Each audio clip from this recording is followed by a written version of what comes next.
Good afternoon, ladies and gentlemen, and executive staff, and more welcome to Murrumbidgee Council's main meeting. Firstly, I would like to pay our respects to the traditional custodians of the lands and waters of Murrumbidgee local government area and to all Aboriginal elders past, present and emerging. We are committed to honouring the continuing connection that the First Australians hold to Murrumbidgee's land, waters and community as one of the oldest living cultures in human history. In the spirit of open, accessible and transparent government, and to ensure this meeting is open to the public, this council meeting is being recorded and live streamed to the Murrumbidgee Council Facebook page. A recording will also be placed on Council's website following the meeting. I'll call for any apologies, please. Councillor Black and Councillor Gilbert. Would somebody like to move those apologies be accepted? Move Councillor Major, seconded Councillor Bryce. Those in favour, please say aye. Aye. Those against? Thank you. We'll move to the minutes of the ordinary council meeting on the 23rd of April, 2024. Would somebody like to move? Move Councillor Strawn, seconded Councillor Kirby. I'll put that. Those in favour, please say aye. Aye. Those against? Aye. Thank you. I'll remind everybody of their pecuniary interest declarations. Are there any declarations that need to be put forward before we start? Okay, thank you. There's no notices of rescission, no notices of motion. And we will move to the mayoral report. I apologise for the lateness of this report. Life has been rather busy, but I hope I've covered most things. May has been incredibly busy. As I stated here, we've attended many meetings, many different places, and most of them have been worthwhile. And the important thing is it keeps us at the tables, not only at a local level, but regionally and state engaged. Our three communities openly displayed their respect by attending the Anzac Day commemorative services held in their towns, and I thank the councillors who represented council in Collyambly and Darlington Point for doing so. The attendances from the very young to our older community members clearly reminds us that the supreme sacrifices paid by our forebears allows us to live in relative peace and harmony, and we should never forget this. Our local government area has had the pleasure of having a debutante ball held in each of our three towns during May, so socially it's been very busy. The Darlington Point Deb Ball, hosted by the Country Hope Fundraising Committee, was held in the recently refurbished Murrumbidgee Shire Hall. It was such a pleasure to see the four Debs and their partners presented in this beautiful old town hall. And congratulations to Mark Gilbert and her committee for bringing this event together. It was wonderful to see that the hall was packed to capacity. The Collyambly Deb Ball on the 25th of May was hosted by St Peter's Parish in Collyambly. Saw five Debs and their partners presented, and I thank Councillor Christine Churgwin, who represented council at this function. And the Jewellery Deb Ball was held on the same night on the 25th of May and was hosted by St Joseph's School. Seven Debs and their partners were presented to an official party of four. These events take a lot of organising, and I take my hat off to the three organising committees and their key drivers who made them happen. Three seniors events have been held across our council footprint. Jewellery hosted a luncheon at the Jewellery Sports Club coupled with the Mini Olympics. The 46 people in attendance had lots of fun and there was much friendly rivalry. Darlington Point had a tour of the Altina Mini Zoo, followed by lunch at the Darlington Point Pub. We saw 51 people have a thoroughly enjoyable experience on that day. And in Collyambly, the Cake Up and Coffee event in Collyambly gave all in attendance the opportunity to challenge their creative side. Ably assisted by Lauren and Kathy, the finished product was impressive and tasty, and I'm sure the 16 people that attended thoroughly enjoyed themselves. A big thank you to Eden Hercus and her team for coordinating these very successful events. I had the privilege of presiding over the citizenship ceremony of Lucy Cachulio and Melissa Nyoko on the 24th of May. It was a pleasure to formally welcome these two amazing ladies who contribute so greatly to the communities in which they live. And below is a list of meetings, events I have attended since our last meeting. It was very busy. Are there any questions, please? No? If not, somebody like to move? Move councillor Kirby, seconded councillor Major. Those in favour, please say aye. Aye. Those against, carried. Thank you. Move on to item 1, please. Thank you, Councillor Mattray. First item is connectivity. As council would know, a while back we were successful in working with Field Services Group to get a grant that would have provided about 80% of our footprint of our landmass of the LGA by internet and mobile phone capability. There was a few changes in relation to it, in particular to our plan that was successful, was considered by the new federal government to be overbuilding some other places, such as Jerilderie. So that come off, and then other workings to happen, and in the end, the opportunity to produce through that grant fell apart. So that one has been knocked back, and the same thing happened with the same through Ramjo. We organised some work in Leeton, Narrandera, and in Murray River, which has also fallen over, I believe, except for George from Narrandera told me that there is a tower being built at Grong, but he cannot find out who or what's doing that at all. So we've got other opportunities that we're working through. Ramjo, speaking with Telstra is looking at a rollout across some of our footprint. It's an $80 million rollout. So there's a group of councils both sides of the border, Victoria and New South Wales, all working together to see if we can come to pass with that. But we'll keep on working with groups like FSG to see if we can't cover 100% of our land mass moving forward with our connectivity. Housing, we're out to the market for the 4 2-bedroom units, closes on the 22nd of June. 49 Murrumbidgee Boulevard is currently getting some cleaning and some other little minor works done to it to go on the market, hopefully early June. And last time we spoke about that there was a possibility that the ambulance service required one of our properties for an ambulance officer. We've heard back through, not officially, that they're not they're not replacing that position. The ambulance service is not replacing that position. That's something else for me to follow up, so we can get our full contingents of ambulance operators in Jerilderie at least. The nuclear power survey, there was 197 responses when I went to Thing. When it closed, there was 228 responses. It didn't change the percentage that much at all. It was still along those lines of 49% strongly opposed, 5% medium opposed, so on and so forth.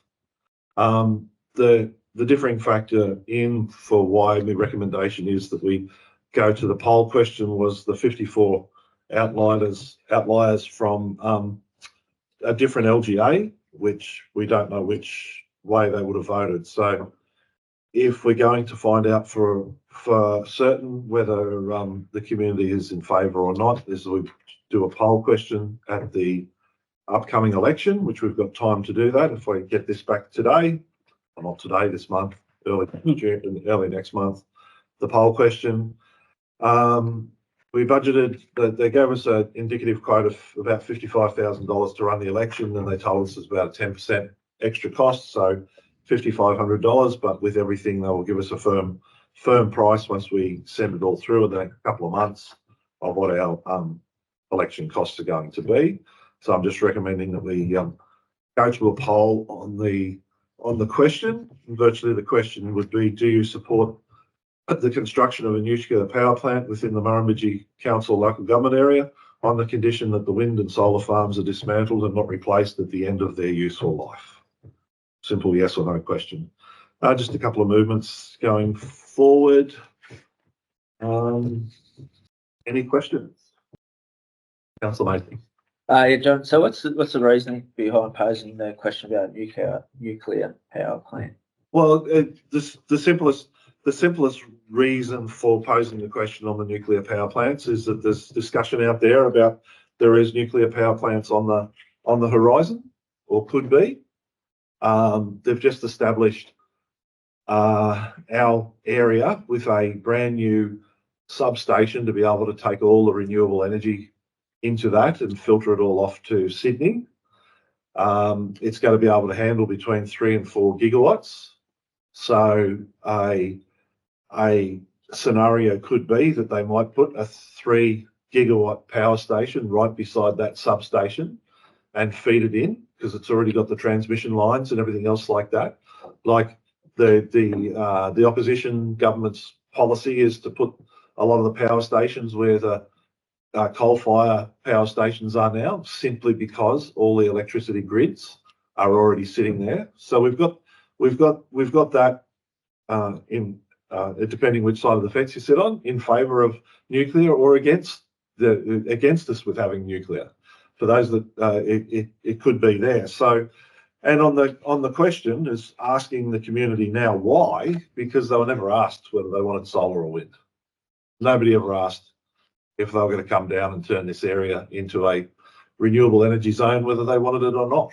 So it's always our philosophy to consult with the community, not insult the community. So hence we ask them now, and if they say no, or they say yes, we will pass that on to powers to be, whether nuclear becomes into the debate in Australia at all into the future. So one of the benefits would be the question does state that it's based on the basis that all existing renewables are dismantled. Yep. So it will help our landscapes, I guess. Yep. So our environmental. What other? Yeah. So that there was some of the things benefits that we've heard back, is that the eyesores that we're going to have with the solar and wind is one of the reasons why they don't like them. Along those lines, and they were never consulted on any of those things. So we could split this question into two. Do you support nuclear? Yes or no? Do you support it if it got rid of the solar panels and the wind farms? But I combine them within the two. Yeah, right? and I'm comfortable with it as one, because I think there's got to be some offset or benefit to the community for having it. Yeah. That's right. Yeah. I think also, Councillor Major, one of the issues that is looming largely now at the very defined timeline that's coming at us very quickly is that, is solar and wind going to be able to the coal that is being taken out of the scenario? And I think there's great questions around that, considering they've extended the useful life of the Inaring station coal-fired station up to the end of 2027. So I think that insists that we have a think about how we're going to deliver power to the country, to look after our people and our industry. Are we going to be able to do it? Is wind and solar going to be able to do it by itself? Are there any other comments or questions? If not, would somebody like to move? Well, it's just one of the reservations I think we need to be more proactive, if it is yes, is about the impacts it has on people surrounding, like you've said, where the interconnector is. So it's going to be around there somewhere. Oh, obviously. So, we need to do better than what we have done with the renewables impact on neighbours. I think we need to lobby for that, or we just need to have that in our mind. How can we do that better for those that are impacted, I guess. I guess, Councillor Major, we're very small fish in this conversation. But I think at the very least what it does is to insist that our decision makers have a good hard think about if yes, then how they're going to go about it. I think the rollout of something like nuclear would be far different to the solar and wind because of the community pushback that has been, because as the General Manager said, we were not consulted at all. We were actually insulted and kept outside the tent for such a long time.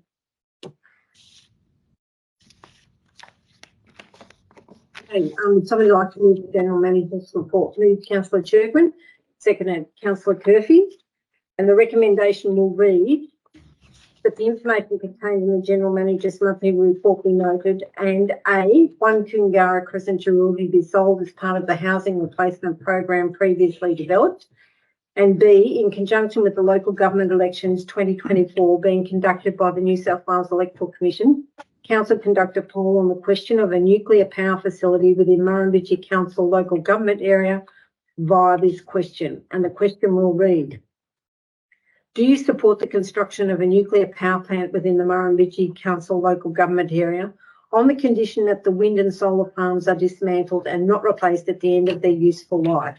Yes or no? I'll put the recommendation. Those in favour, please say aye. Aye. Those against? Carried. Thank you. Item 2, please. Item 2 is in relation to remuneration for councillors and mayors. So councillors will be aware that the Local Government Remuneration Tribunal reviews the fees each year and determines an increase for the minimum and maximum fees applicable to various categories of councils.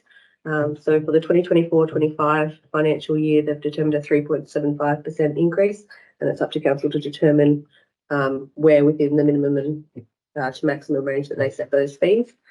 Historically, those have been set at the maximum. That's the recommendation. Somebody like to move, please. Move Councillor Bryce, seconded Councillor Goodwin. Are there any questions of Caitlin, please? There being no questions, the recommendation will read that pursuant to S24-248 in bracket 2 of the Local Government Act 1993, Council set the annual fee level for councillors for the financial year of 2024-25 at $13,520. And pursuant to S249, it's 3 in brackets of the Local Government Act 1993, Council set the mayoral additional fee level for the financial year of 2024-25 at $29,500. I'll put the recommendation. Those in favour, please say aye. Aye. Those against? Carried. Thank you. Item number 3, please. Item number 3 is the draft operational plan for the financial year 2024-25, which incorporates both council proposed budget for the year for the treatment of revenue policy, which includes its fees and charges and its rating amounts. The budget takes the full amount of the 4.5% rate cut that's been set for the year. That reflects the 3.5% increase in wages under the award plus additional amounts, and the increase in superannuation going through to point the main line items. As always, there's a fair amount of uncertainty in preparing the budget, as we haven't been informed of the amount of our financial assistance grants or the timing of when they're going to be received. We don't know the amount of the emergency service levy, things like that.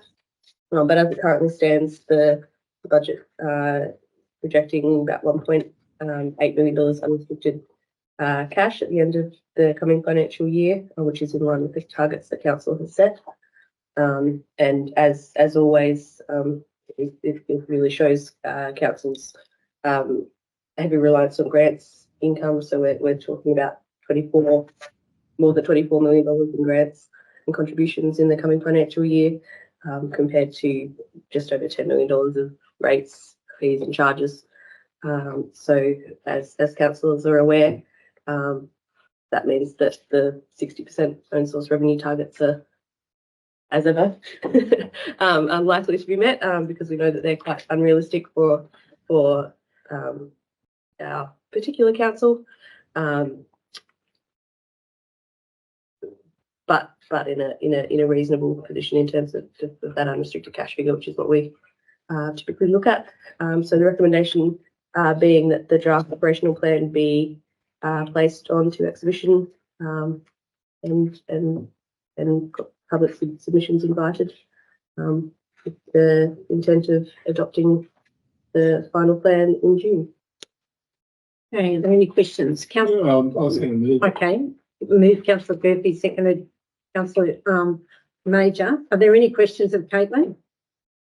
I do have a question, Caitlin. I was just wondering, you said that the aspirational 60% own source revenue. What does our own source revenue stand at? I would have to go back and look at exactly where that's sitting at the moment to be completely honest. I'd have to Okay. take that on notice. Okay. Thank you. Are there any further questions or comments? Oh, just the comment that we are aware of, that we're trying to find Yeah. some projects and ways Yep. to achieve it. And I would But certainly, really I would just pretty restricted.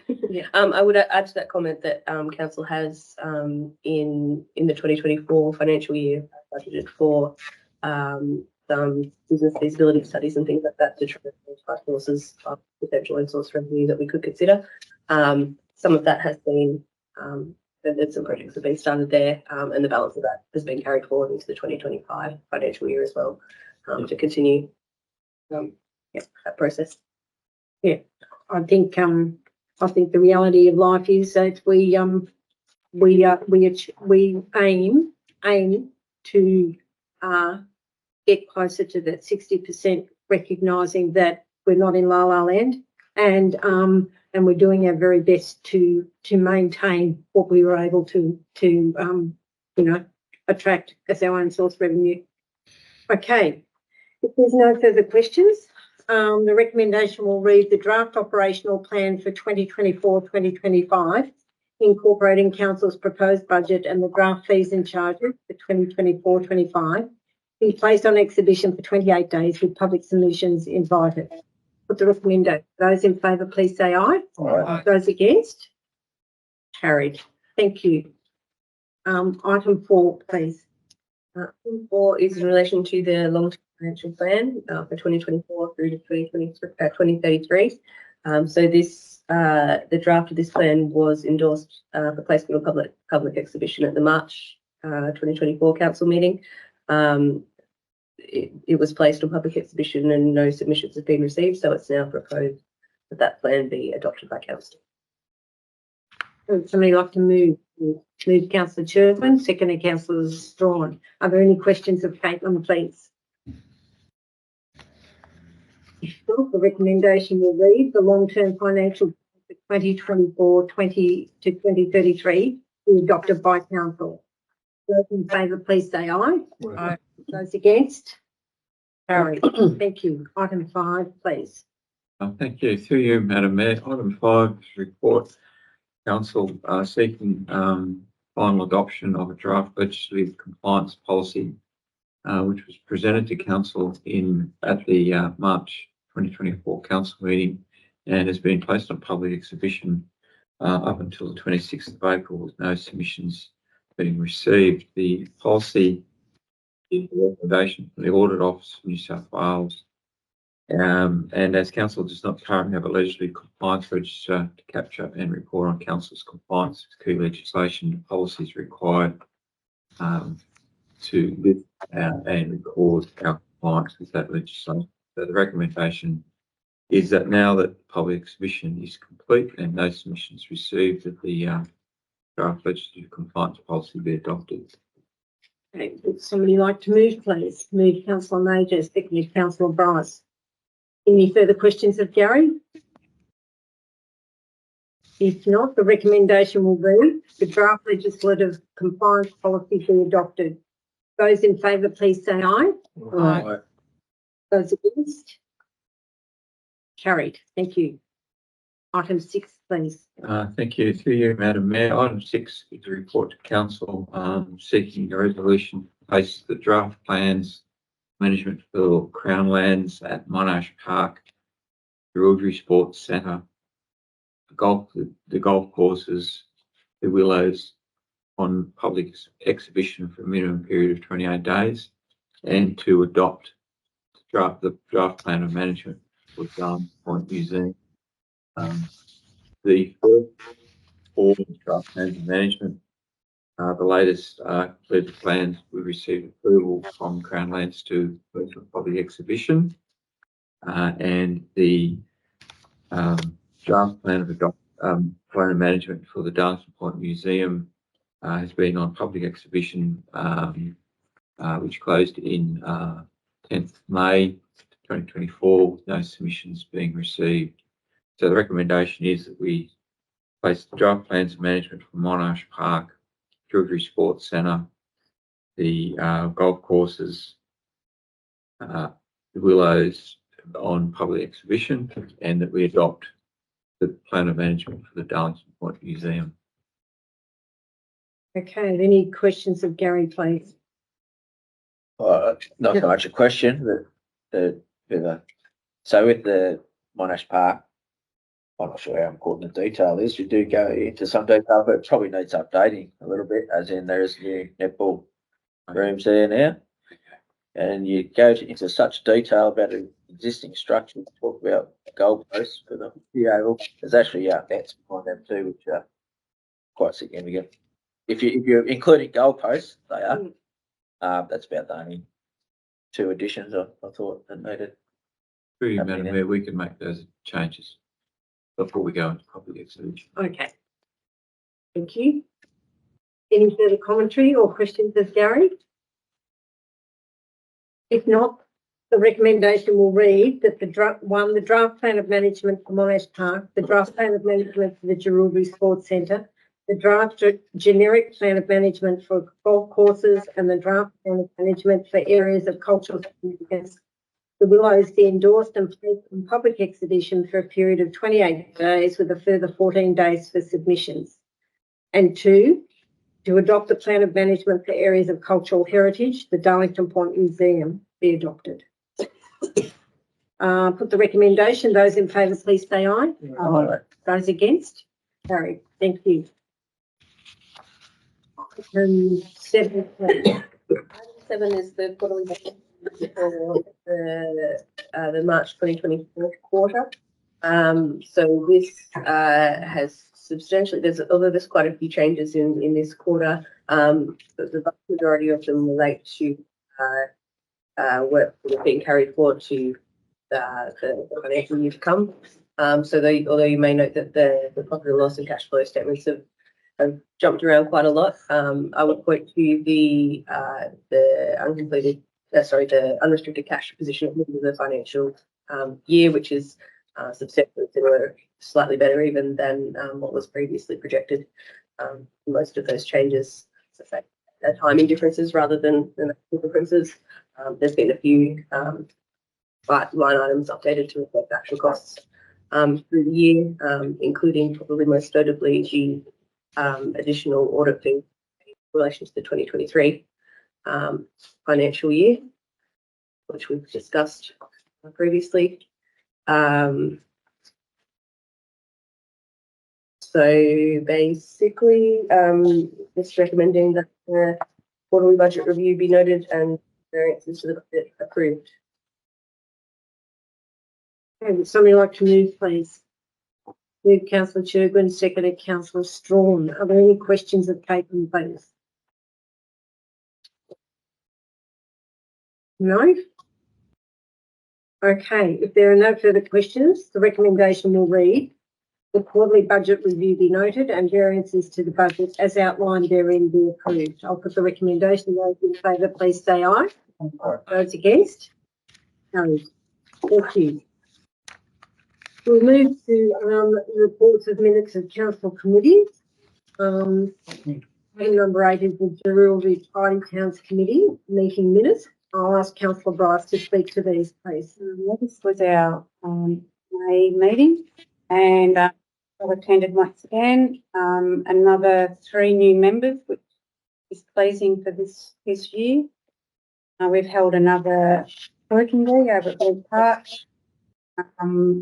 and intend to purchase some more roses for the cemetery, which we're currently waiting on a quote to go through the procurement.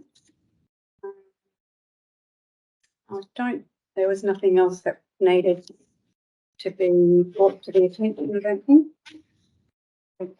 Just working with some staff about the up and coming garden judging. That's about all. Right. Thank you. Would somebody like to move, please? Move Councillor Bryce, second Councillor Churgwin.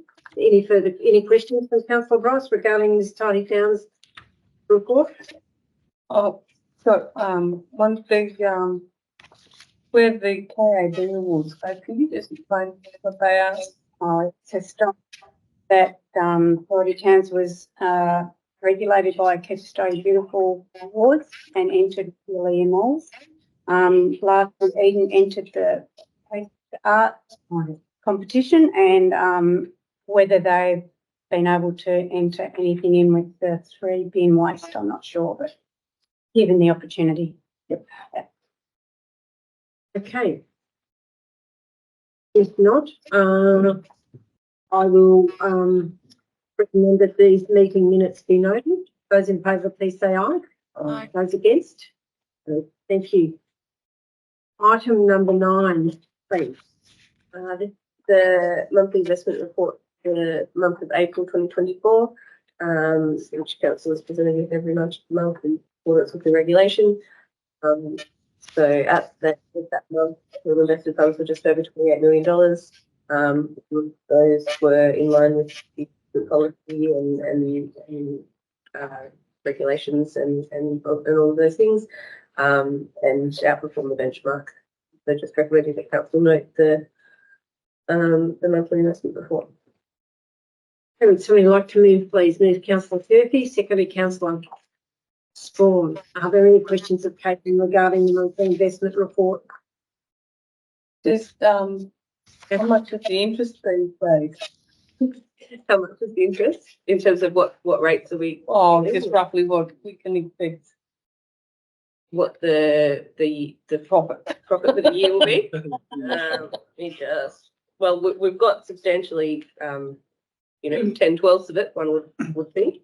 Yep. Let me just find the 1,377,671 thank you. financial year to date, so Yeah. 1,377,671.